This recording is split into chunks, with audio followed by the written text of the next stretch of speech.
আমার নাম রামকৃষ্ণ, আমি ফিজিওথেরাপি ছাত্র।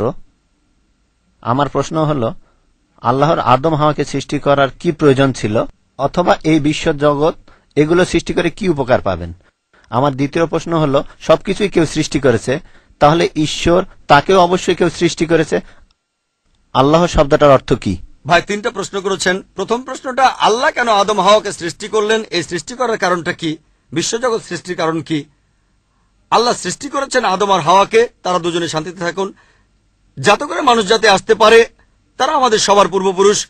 পবিত্র কোরআনে সূরা হুজুরাতের 13 নম্বর আয়াতে উল্লেখ করা হয়েছে, ইয়া আইয়ুহান নাসু ইন্না খালাকনাকুম মিন যাকরিন ওয়া জাআলনাকুম শুবা ওয়া কাবাইলা লিতারাফু ইন্না আকরামাকুম ইনদাল্লাহি আতকাকুম ইন্নাল্লাহা আলিমুল খাবীর। হে মানুষ জাতি, আমি তোমাদের সৃষ্টি করেছি এক পুরুষ ও এক নারী হতে, আর তোমাদের বিভক্ত করেছি বিভিন্ন জাতি আর গোত্রে, যেন তোমরা অন্যের সাথে পরিচিত হতে পারো। এই জন্য নয় যে অন্যকে ঘৃণা করবে। আর আল্লাহর কাছে অধিক মর্যাদা সম্পন্ন সেই ব্যক্তি যার আছে তাকওয়া। আল্লাহ যেটার মাধ্যমে মানুষের বিচার করেন, টাকা পয়সা নয়, গায়ের রং নয়, জাতি বা গোত্র নয়, ধর্মমত নয়, সেটা হলো তাকওয়া। সেটা হলো আল্লাহকে মানা, ন্যায়পরায়ণতা, ধার্মিকতা। তাহলে আদম আর হাওয়া আলাইহিস সালাম তারা আমাদের সবার পূর্বপুরুষ, আপনারও পূর্বপুরুষ, আমারও পূর্বপুরুষ, সব মানুষের। সেজন্য আপনাকে ভাই বলে ডেকেছি। ভাই, সব মানুষ ভাই ভাই।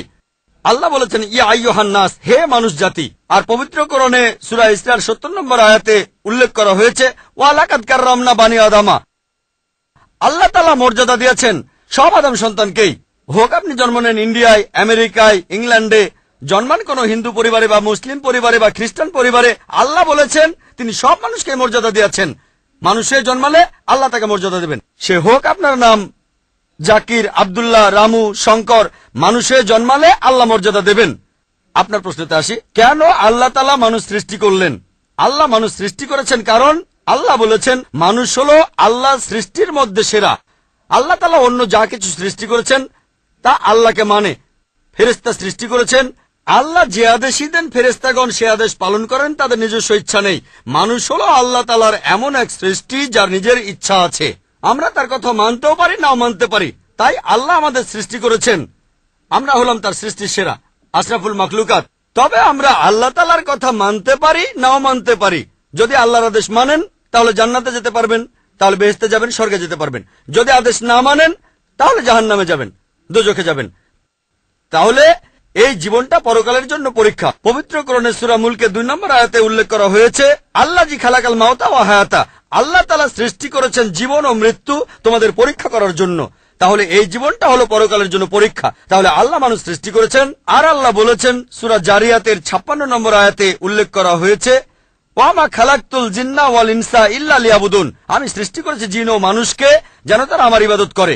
তাই আমাদের উচিত আল্লাহ তাআলার আদেশ নিষেধগুলো মেনে চলা। তাহলে আমরা আল্লাহ সুবহানাহু ওয়া তাআলার অন্যরকম সৃষ্টি যার নিজস্ব ইচ্ছা আছে। আমরা আল্লাহ তাআলার আদেশ মানতে পারি, আবার নাও মানতে পারি। অন্যান্য সকল সৃষ্টি যেমন তারা, গাছ, পাহাড়, পবিত্র কোরআন বলছে তারা আল্লাহ তাআলাকে সেজদা করে, তার সামনে নতজানু হয়, আল্লাহকে মানে। আমাদের স্বাধীন ইচ্ছা আছে, আল্লাহ আমাদের এই স্বাধীন ইচ্ছা দিয়েছেন। এই স্বাধীন ইচ্ছা নিয়ে যদি আল্লাহকে মানেন আপনি তাহলে ফেরেশতাদের উপরে চলে যাবেন। আর যদি আল্লাহ তাআলাকে না মানেন তখন হবেন শয়তানের সহযোগী।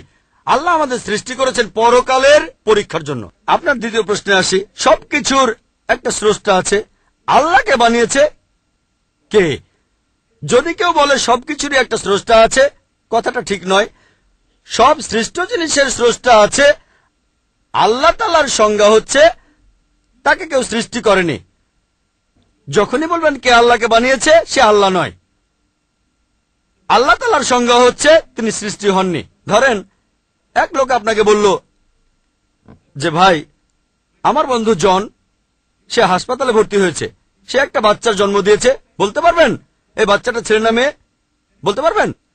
চেষ্টা করেন, দেখেন। পারবেন না কেন? মাইক্রোফোনটা অন করেন। ছেলে না মেয়ে? হ্যাঁ না। ধরেন ভাই জন, সে হাসপাতালে ভর্তি হয়েছে, সে একটা বাচ্চার জন্ম দিল। এই বাচ্চাটা ছেলে না মেয়ে? আপনি বলতে পারবেন? না। 50% চান্স ছেলে না মেয়ে। লোকজন সবাই হাসছে কেন? বলতে পারবেন? পারবেন না কেন? যে উত্তরই বলেন সেটা কি ঠিক হবে? চেষ্টা করে দেখেন, যে বাচ্চাটা জন্মালো সে কি ছেলে না মেয়ে? চেষ্টা করেন। মেয়ে। মেয়ে। ভাই, পুরুষ লোক কি বাচ্চার জন্ম দিতে পারে? হ্যাঁ, এখানে আপনি ভুল করেছেন। একইভাবে ভুল করেছেন যখন বললেন কে আল্লাহকে বানিয়েছে। পুরুষ লোক কোনো বাচ্চার জন্ম দিতে পারে না, তাহলে তো মেয়ে বা ছেলে হওয়ার প্রশ্নই আসে না। এখন কি আপনি বুঝতে পেরেছেন? হ্যাঁ, বুঝতে পেরেছেন, এই তো ভালো। পুরুষ লোক কোনো বাচ্চার জন্ম দিতে পারে না, তাহলে তো ছেলে বা মেয়ে হওয়ার কোনো প্রশ্নই আসে না। যখন প্রশ্ন করলেন কে আল্লাহকে সৃষ্টি করেছে, আল্লাহর সংজ্ঞা হচ্ছে, ঈশ্বরের সংজ্ঞা হচ্ছে তিনি সৃষ্টি হননি। যখনই বলবেন কে আল্লাহকে বানিয়েছে, সে আল্লাহ নয়। ওয়ালাম ইয়াকুল্লাহু কুফুয়ান আহাদ, তার সমতুল্য কেউ নেই। এবারে আপনার শেষ প্রশ্নটাতে আসে, আল্লাহ কে? আল্লাহ কে? সবচেয়ে সেরা সংজ্ঞাটা আছে পবিত্র কোরআনে সূরা ইখলাসে 1 নম্বর থেকে 4 নম্বর আয়াতে উল্লেখ করা হয়েছে। এখানে বলা হয়েছে যে কুল হুয়াল্লাহু আহাদ, বলো তিনি আল্লাহ এক, অদ্বিতীয়। আল্লাহুস সামাদ, তিনি অবিনশ্বর, চিরস্থায়ী। লাম ইয়ালিদ ওয়া লাম ইউলাদ, তিনি জন্ম নেননি, কাউকে জন্ম দেননি। ওয়া লাম ইয়াকুল্লাহু কুফুয়ান আহাদ, তার সমতুল্য কেউ নেই। এই হলো 4 লাইনের সংজ্ঞা আল্লাহ সুবহানাহু ওয়া তাআলার। যদি কোনো মানুষ, যদি কেউ বলে যে অমুক লোকটা আল্লাহ, সেই লোক যদি এই 4টা শর্ত পূরণ করতে পারে, আমাদের মুসলিমদের কোনো আপত্তি থাকবে না সেই লোককে আল্লাহ বলে মেনে নিতে। 4 লাইনের সংজ্ঞা, এটাই হলো ধর্মের লিটমাস টেস্ট। আল্লাহ তাআলার সংজ্ঞা প্রথমটা হলো কুল হুয়াল্লাহু আহাদ, বলো তিনি আল্লাহ এক, অদ্বিতীয়। আল্লাহুস সামাদ, আল্লাহ বিনশ্বর, চিরস্থায়ী। লাম ইয়ালিদ ওয়া লাম ইউলাদ, তিনি জন্ম নেননি, কাউকে জন্ম দেননি। ওয়া লাম ইয়াকুল্লাহু কুফুয়ান আহাদ, তার সমতুল্য কেউ নেই। যদি হিন্দু ধর্মগ্রন্থগুলো পড়েন, সেখানেও একই রকম কথা বলা হয়েছে। কুল হুয়াল্লাহু আহাদ, এটা পাবেন আপনাদের ছান্দোগ্য উপনিষদে 6 নম্বর অধ্যায় 2য় অনুচ্ছেদের 1ম পরিচ্ছেদে। এক্কামে বিদ্বিতীয়াম, ঈশ্বর মাত্র একজন, দ্বিতীয় কেউ নেই। দ্বিতীয় টেস্ট আল্লাহুস সামাদ, আল্লাহ বিনশ্বর, চিরস্থায়ী। ভগবত গীতা 10 অধ্যায়ে 3 অনুচ্ছেদ বলছে, আমাকে বলা হয় এই বিশ্ব জগতের প্রভু, আমি জন্ম নেইনি, কোনো শুরু নেই।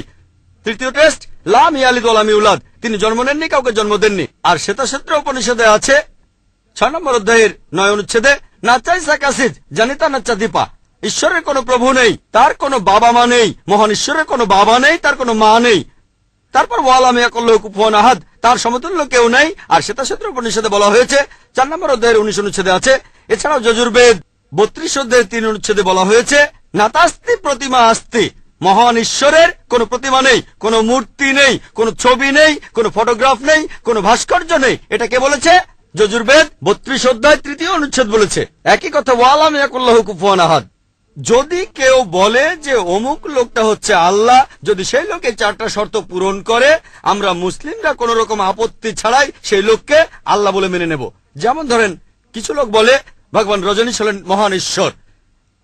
একবার প্রশ্নোত্তর পর্বে এক হিন্দু আমাকে বলেছিলেন, আমরা ভগবান রজনীশকে ঈশ্বর বলে মানি না। আমি কখনোই বলিনি হিন্দুরা ভগবান রজনীশকে ঈশ্বর বলে মানে। আমি বলেছি কিছু লোক তাকে ঈশ্বর বলে মানে। আসুন দেখি রজনীশকে আমরা টেস্ট করি। প্রথম টেস্ট হলো কুল হুয়াল্লাহু আহাদ, বলো তিনি আল্লাহ এক, অদ্বিতীয়। রজনীশ কি এক, অদ্বিতীয়? সেই কি একমাত্র লোক যে নিজেকে ঈশ্বর দাবি করেছে? এরকম অনেক মানুষই ছিল, আর এই দেশে হাজার হাজার লোক নিজেকে ঈশ্বর দাবি করেছে। রজনীশ একমাত্র নয়। তবে রজনীশ ভক্তরা বলে না না, উনি একটু আলাদা। এবারে পরের টেস্টে দেখি। আল্লাহুস সামাদ, আল্লাহ অবিনশ্বর, চিরস্থায়ী। রজনীশ কি অবিনশ্বর, চিরস্থায়ী? আমরা তার জীবনী থেকে জানি, তার আত্মজীবনী থেকে। রজনীশ ভুগছিলেন অ্যাজমা, ডায়াবেটিস আর পিঠের ব্যথায়। চিন্তা করেন, মহান ঈশ্বরের হয়েছে অ্যাজমা, ডায়াবেটিস, পিঠের ব্যথা। তৃতীয় টেস্ট লাম ইয়ালিদ ওয়া লাম ইউলাদ, তিনি জন্ম নেননি, কাউকে জন্ম দেননি। ভগবান রজনীশ জন্মেছিলেন মধ্যপ্রদেশে, তার বাবা মাও ছিলেন। 1981 সালে তিনি আমেরিকায় গেলেন, ইউএসএ। তখন হাজারো আমেরিকান তার ভক্ত হয়ে গেল। তারপরে আমেরিকার অরিগন প্রদেশে তিনি বানালেন একটা সেন্টার, আর তার নাম দিলেন রজনীশপুরম, তার গ্রাম। পরবর্তীতে আমেরিকান সরকার তাকে অ্যারেস্ট করে কারাবন্দী করে রাখলো। রজনীশ বলতো যে আমেরিকান সরকার তাকে স্লো পয়জনিং করেছে। চিন্তা করেন, মহান ঈশ্বরকে স্লো পয়জনিং করা হয়েছে। 1985 সালে আমেরিকান সরকার তাকে বের করে দিলে সে ইন্ডিয়ায় চলে আসে। তারপর এখানে পুনায় সে আরেকটা সেন্টার খুললো, আর তার নাম দেওয়া হলো ওশো কমিউন। যদি রজনীশের সমাধির কাছে কখনো যান, তার সমাধির উপরে লেখা আছে ভগবান রজনীশ ওশো। কখনো জন্মাননি, কখনো মরেননি, তবে পৃথিবীতে ভ্রমণ করেছেন 1931 সালের 11 ডিসেম্বর থেকে 1990 সালের 31শে জানুয়ারি পর্যন্ত। কখনো জন্মাননি, কখনো মরেননি, তবে পৃথিবীতে ভ্রমণ করেছেন 1931 সালের 11 ডিসেম্বর থেকে 1990 সালের 31 জানুয়ারি পর্যন্ত তার সমাধিতে এটা লিখতে ভুলে গেছে যে পৃথিবীর 21টা দেশ তাকে ভিসা দেয়নি। মহান ঈশ্বর আসলেন এই পৃথিবীতে পৃথিবী ঘোরার জন্য, বিভিন্ন দেশে যাওয়ার জন্য তার নাকি ভিসাও লাগে। তখন গ্রিসের আর্কবিশপ বলেছিলেন, যদি রজনীশকে এই দেশ থেকে তাড়িয়ে না দেওয়া হয়, আগে তার ঘর পোড়াবো, তারপর ভক্তদের ঘর পোড়াবো। শেষ টেস্ট ওয়ালাম ইয়াকুল্লাহু কুফুয়ান আহাদ। পরীক্ষাটা এতই কঠিন যে একমাত্র আল্লাহ ছাড়া কেউই পাশ করবে না। যখনই আল্লাহর সাথে কারো তুলনা করবেন, সে আল্লাহ নয়। ওয়ালাম ইয়াকুল্লাহু কুফুয়ান আহাদ।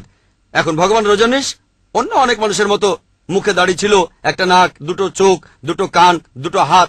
যখন আল্লাহর সাথে পৃথিবীর কোনো কিছুর তুলনা করবেন, সে আল্লাহ নয়। ওয়ালাম ইয়াকুল্লাহু কুফুয়ান আহাদ। যদি কেউ বলে যে আল্লাহ তাআলা 1000 গুণ বেশি শক্তিশালী, আপনারা কি শোয়াজনেগারের নাম শুনেছেন? এই লোকের নাম কখনো শুনেছেন? কখনো শুনেছেন তার নাম? এই লোক একটা সময় ছিল মিস্টার ওয়ার্ল্ড, মিস্টার ইউনিভার্স, পৃথিবীর সবচেয়ে শক্তিশালী লোক, বিশ্বজগতের সবচেয়ে শক্তিশালী লোক। যখনই আল্লাহকে তুলনা করবেন কোনো কিছুর সাথে, হোক সেটা আর্নল্ড শোয়াজনেগার, হোক সেটা দারা সিং, হোক সেটা কিং কং, হোক সেটা 1000 গুণ বা লক্ষ গুণ, যখনই আল্লাহর সাথে পৃথিবীর কোনো কিছুর তুলনা করবেন, সে আল্লাহ নয়। ওয়ালাম ইয়াকুল্লাহু কুফুয়ান আহাদ। তার সমতুল্য কেউ নাই। তাহলে এই হলো 4 লাইনের সংজ্ঞা আল্লাহ সুবহানাহু ওয়া তাআলার পবিত্র কোরআনে আছে। আপনি যে ঈশ্বরের পূজা করছেন, ভাই, সেই ঈশ্বরকে সূরা ইখলাস দিয়ে টেস্ট করুন। যদি তিনি পাশ করেন, তাহলে সত্যিকারের ঈশ্বর, তা না হলে নকল ঈশ্বর।